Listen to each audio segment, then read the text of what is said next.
assalamu alaikum teddungal kosam on calminama on juurama on beltanama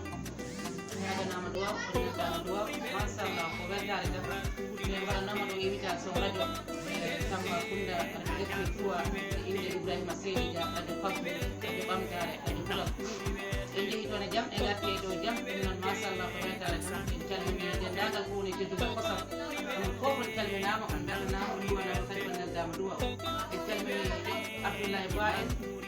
en calmini fof en calmini Gallo So en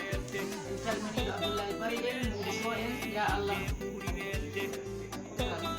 ɗal ko jiɓoɗo e teddugal kosam karogal fennoɓe en calminiɓe fof en juurimaɓe fof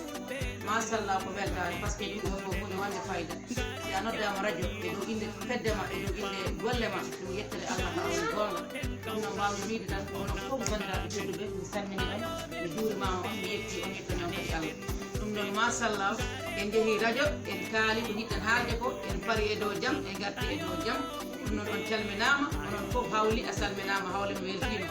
Salamata Kanté Moussa Kanté mi weltima Abdoulaye Ba onon fof mi weltima dendagal ko woni Koupantoum ko woni Koussanar ko woni Sinthioumal e Fatoumata Mawnam mi weltima onon fof machallah haydara mo wawa haalde